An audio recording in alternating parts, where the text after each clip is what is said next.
नमस्कार दोस्तों, मैं हूं अमिताभ आनंद और आज का द हिंदू एडिटोरियल प्रोग्राम में मैं आपके सामने लेकर आ रहा हूं एक नया टॉपिक। इसका जो टॉपिक का जो हेडलाइन है वो है बैड टू वर्स, यानी कि बद से बदतर। ठीक है। तो कहा जा रहा है कि ये इंडिया और पाकिस्तान के मतलब टाइज के बारे में है, संबंधों के बारे में, जो कि खराब से और ज़्यादा खराबतर होता चला जा रहा है। तो कहा जा रहा है कि ties between India and Pakistan seem strength beyond immediate repair, यानी कि ये जो टाइज है, जो दोनों देश के बीच जो संबंध है इंडिया और पाकिस्तान के बीच, सीम, ठीक है, सीम मतलब प्रतीत होना या लगना, स्ट्रेंथ वो जो है बड़ा तनावग्रस्त लग रहा है, और जो कि बियॉन्ड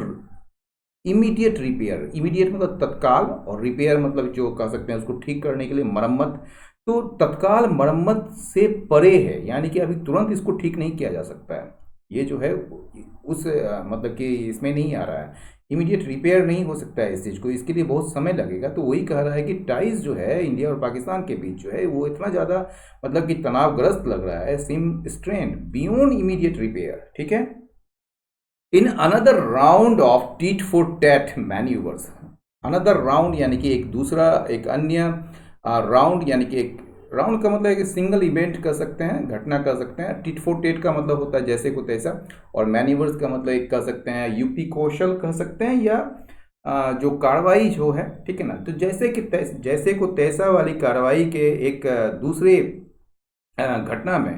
भारत ने पाकिस्तान के बाद, इंडिया फॉलोड बाय पाकिस्तान, यानी कि पाकिस्तान के बाद भारत ने, यानी कि पाकिस्तान ने पहले किया उसके बाद भारत ने क्या किया, उसने डिसाइड किया, हैज़ डिसाइडेड, उसने डिसाइड किया क्या करने के लिए, half the strength of diplomatic missions in each others capital, मतलब एक दूसरे के कैपिटल, यानी कि भारत में भी और पाकिस्तान में भी एक दूसरे की राजधानी में जो डिप्लोमेटिक मिशंस है उसके स्ट्रेंथ को, उसकी जो संख्या है, जो मिशन में जितने लोग काम कर रहे हैं उसकी संख्या को हाफ करने का निर्णय लिया, मतलब आधा करने का निर्णय लिया। द गवर्नमेंट डिसीजन कन्वेड इन डेमार्श, इसको पढ़ते हैं डेमार्श। डेमार्श का मतलब क्या होता है? इसका मतलब होता है एक एक्शन कह सकते हैं इसको, खासकर ये जो है एक इस टाइप का एक्शन जो कि जो डिप्लोमेटिक सर्किल को आप ये करते हैं, उसको भेजते हैं कि एक मिनट आपको दिखाते हैं। या टिट फॉर टेट का तो मतलब समझिए, डेमार्श का जो मतलब है ये कोर्स ऑफ एक्शन कहा जाता है, खासकर ये पॉलिटिकल वन होता है या डिप्लोमेटिक वन भी कहा जाता है इसको। ठीक है। ये जो होता है एक कार्रवाई होता है, whether such a diplomatic demarche would reduce the killing in this area is pure guess work, ये जो है पूरी संदेह का विषय है। ठीक है ना। और ये चार्ज दी अफेयर्स जो है ये आने वाला वर्ड है, तो देखते हैं चार्ज दी अफेयर्स का भी मतलब क्या होता है। देख एक मिनट, ये बार बार आ जा रहा है। यस। तो ये जो ये गवर्नमेंट के जो डिसीजन है, ठीक है ना, जिसको कि कन्वे किया गया है, मतलब कि लाया गया, मतलब उसको जो है पहुंचाया गया है इन डिमाश एक एक्शन में, एक डिप्लोमेटिक एक्शन के थ्रू, ठीक है ना, एक कूटनीतिक कार्रवाई के तहत ये कन्वे किया गया किसको, पाकिस्तानी के चार्ज डे अफेयर्स को। चार्ज डे अफेयर्स किसको कहते हैं? वो व्यक्ति जो रिप्रेजेंट करता है अपने कंट्री को तब जब वहाँ पर उसका एम्बेसडर नहीं रहता है, यानी कि क्योंकि एम्बेसडर या हाई कमिश्नर, देखिए हाई कमिश्नर कुछ देशों में रहते हैं, वो देश जो कि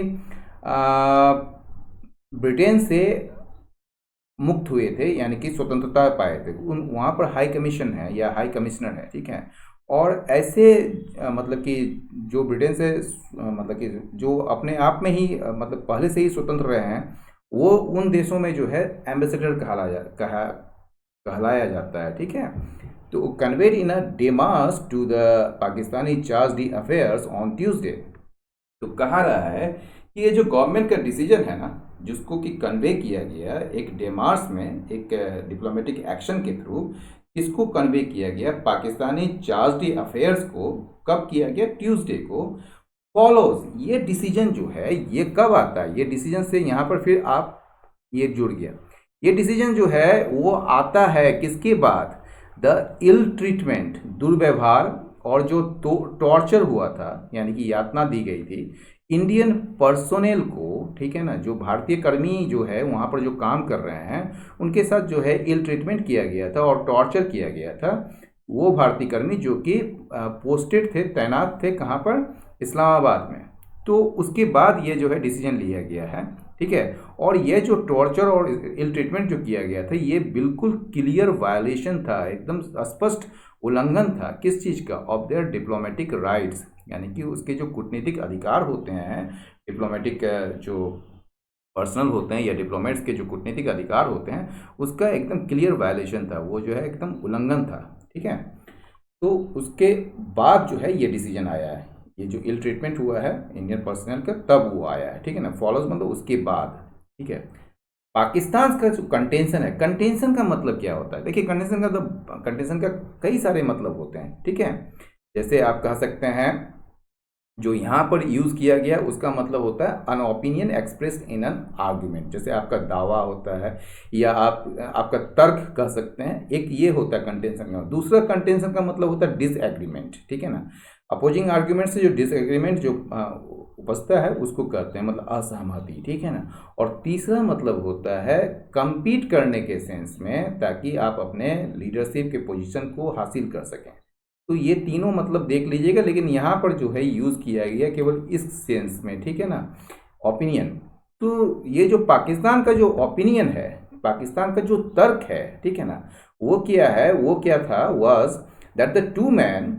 अरेस्टेड, ये जो दो जो अरेस्ट किए गए व्यक्ति जो थे, यानी कि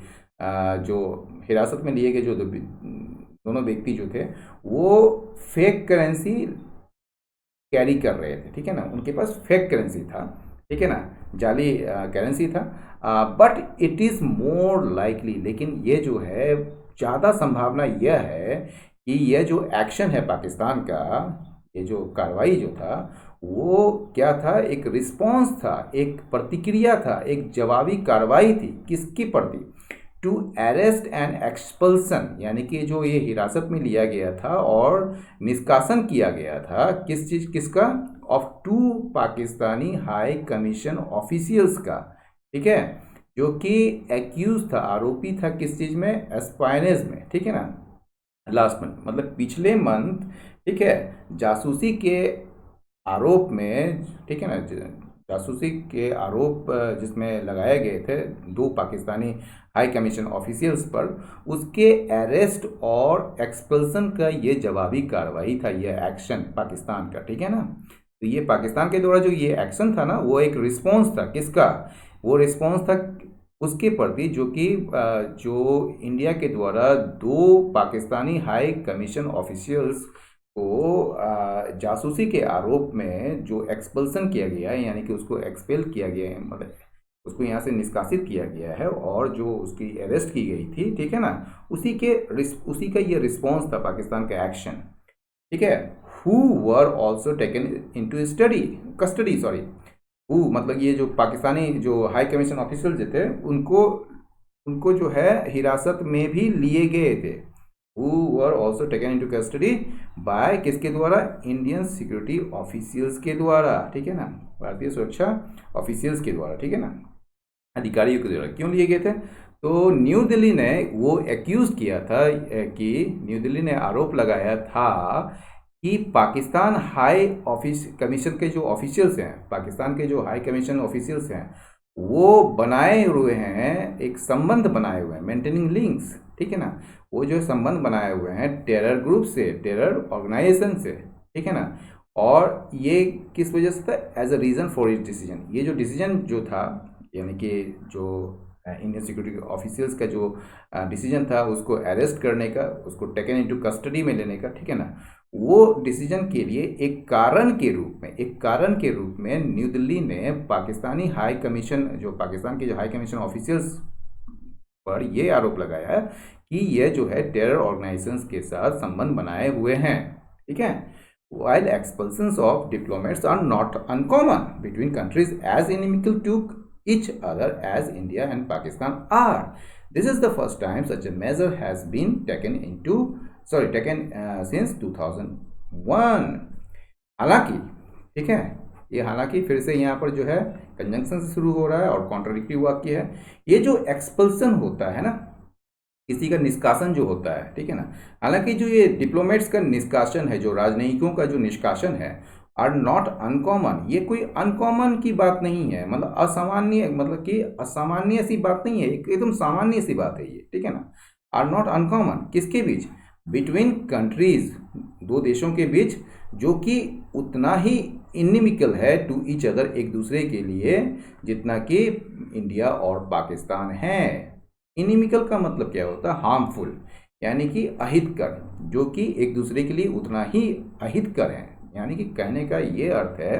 कहने का अर्थ तो जो है हमने वो बता ही दिया, लेकिन यहाँ जो आपको समझना है वो ये समझना है कि ये जो एक्सपल्सन ऑफ जो डिप्लोमेट्स है, जो निष्कासन है, वो अनकॉमन नहीं है, मतलब सामान्य सी बात है। किसके बीच, उन देशों के बीच जो एक दूसरे के प्रति अहितकर हैं, या जो एक दूसरे के प्रति हानिकारक हैं, जो एक दूसरे के प्रति दुश्मनी रखते हैं।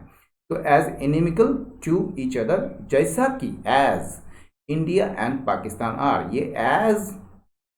प्लस एज जो होता है वो पॉजिटिव डिग्री को बताने के लिए होता है, ठीक है ना, एज गुड एज, ठीक है। तो उसी तरह as inimical to each other as India and Pakistan are, this is the first time, ये पहली बार है।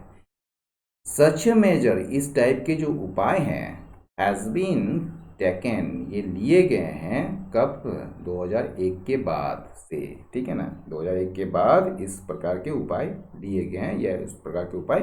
किए गए हैं। देन मतलब उस समय, देन मतलब उस समय, उस समय कब, 2001 में। देन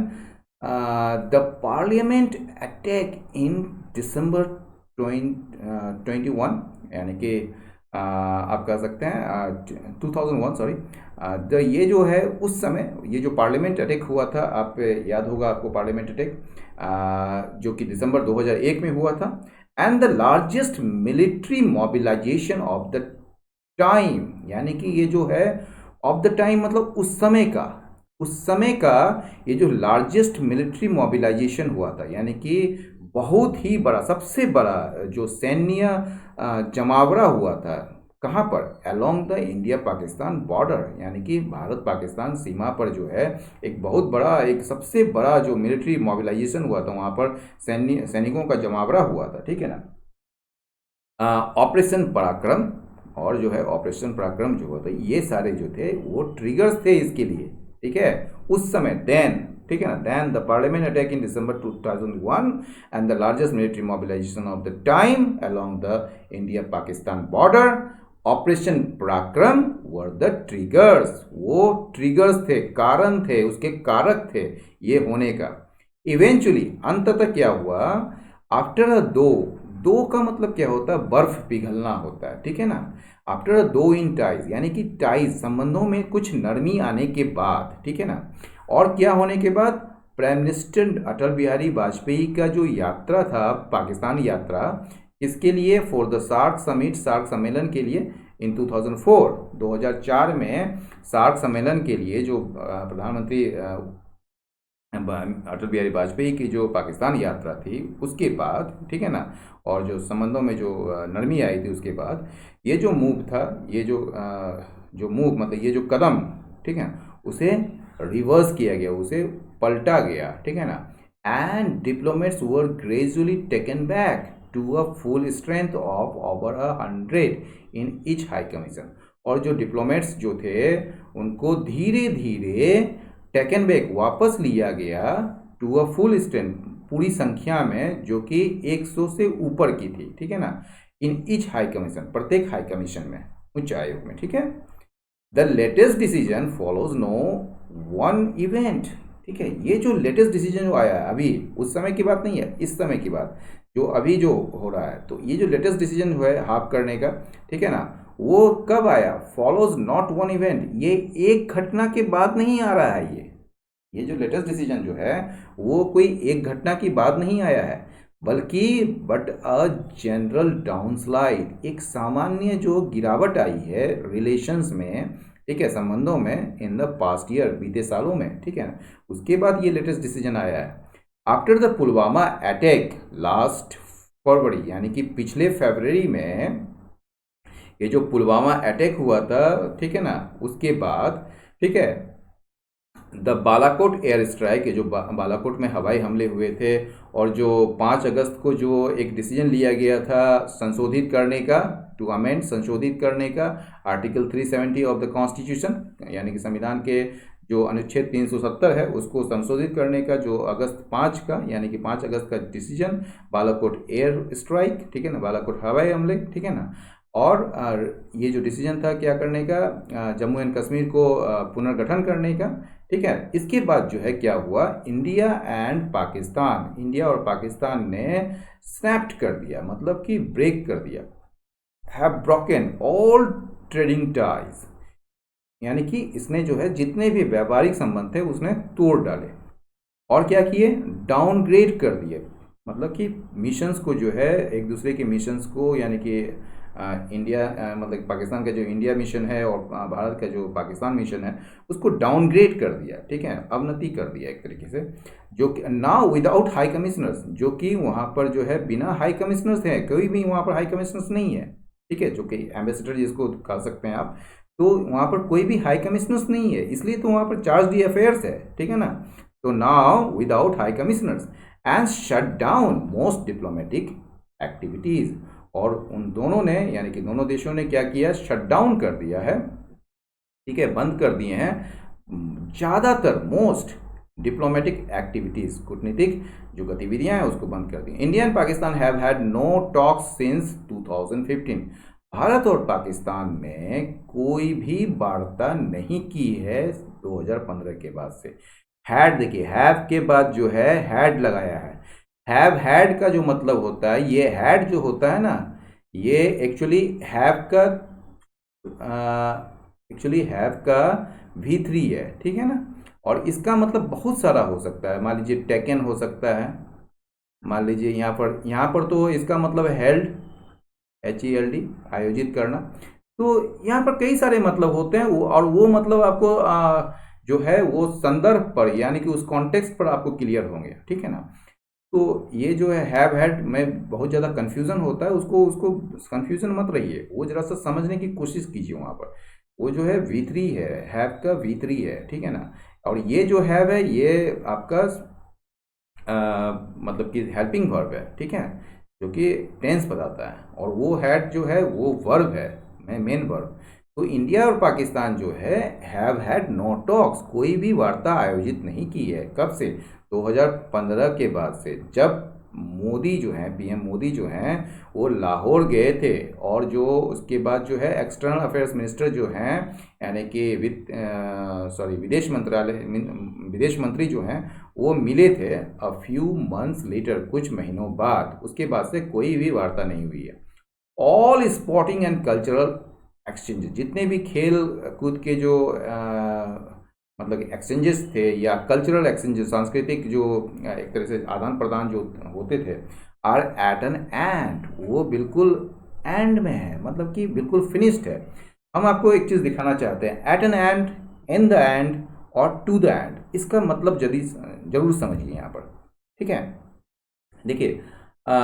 ये तो हो गया, इनिमिकल का मतलब हो गया हार्मफुल और लिमिटिंग, विरोधी कर सकते हैं। स्नैप का मतलब तोड़ना, ब्रेक के सेंस में आ रहा है, ठीक है। देखिए एट एन एंड का मतलब क्या होता है, to be at an end का मतलब है कि टू बी फिनिश्ड, मतलब his career was at an end, मतलब कि कंप्लीटली फिनिश है। इन द एंड का मतलब होता है finally, that is after something has been thought about और डिस्कस्ड अ लॉट, ठीक है ना। तो यहाँ पर क्या हो गया, कहाँ चला गया, या ठीक है, ये कहाँ, एक मिनट, या ठीक है। तो ये जो है आपका क्या है, हाँ ये देखिए, आ जाओ, या छोटा हो गया यहाँ पर, हाँ, इन द एंड का मतलब होता है कि something has been thought about और डिस्कस्ड अ लॉट, उसके बाद फाइनली जो बोलते हैं ना, we were thinking about going to Switzerland, हम लोग जो है सोच रहे थे जाने की Switzerland, but in the end, लेकिन फाइनली जो है we went to Australia, finally हमने क्या किया, हम लोग ऑस्ट्रिया गए, ठीक है ना। इन द एंड मतलब फाइनली, एट द एंड का मतलब फिनिश्ड, ठीक है ना। His career was at an end, मतलब समाप्ति पर है। टू दिस एंड का मतलब कि in order to achieve this end का मतलब एम भी होता है, लक्ष्य भी होता है, ठीक है ना। तो टू दिस एंड का मतलब होता है लक्ष्य को प्राप्त करने के लिए। He wanted science student to take the interest in the arts, वो चाहता था कि साइंस स्टूडेंट्स जो है वो आर्ट्स में जो है वो रुचि ले। एंड टू दिस एंड, और इस लक्ष्य के लिए, इस चीज़ को प्राप्त करने के लिए ही रैन लिटरेचर क्लासेस, उसने जो है लिटरेचर क्लासेस जो है चलाया अपने घर में ऑन संडे आफ्टरनून्स, ठीक है। आगे बढ़ते हैं। आगे है आपका यह, तो all sporting and cultural exchanges are at an end, मतलब वो बिल्कुल समाप्त हो चुके हैं। And visas are rarely granted, और वीज़ाज जो है बहुत ही दुर्लभ जो है, बहुत ही न के बराबर जो है उसको ग्रांट किया जाता है। अपार्ट फ्रॉम का मतलब एक्सेप्ट, मतलब इसके अलावा कि द रेयर एक्सेप्शन, जो मतलब कि बहुत ही दुर्लभ जो अब बात है जो कि किया जा रहा था, कब, being made for the Kartarpur corridor, ठीक है ना। ये जो दुर्लभ एक्सेप्शन जो है उसके अलावा, ठीक है ना, ये जो वीजाज आर रेयरली ग्रांटेड, मतलब कि किया जाता है लेकिन रेयरली, कभी कभार, ठीक है ना, उसको ग्रांट की अनुमति दी जाती है। और apart from the rare exception, मतलब कि रेयर एक्सेप्शन को छोड़कर, ठीक है ना, जो कि किए जा रहे थे कब, फॉर द करतारपुर कॉरिडोर के लिए, जो कि इनॉग्रेट किया गया था, उद्घाटन किया गया था पिछले साल, ठीक है। फ्रॉम द LOC, यानी कि कहा जा रहा है from the LOC where ceasefire violation continue to claim lives of soldiers and civilians on both sides, to practically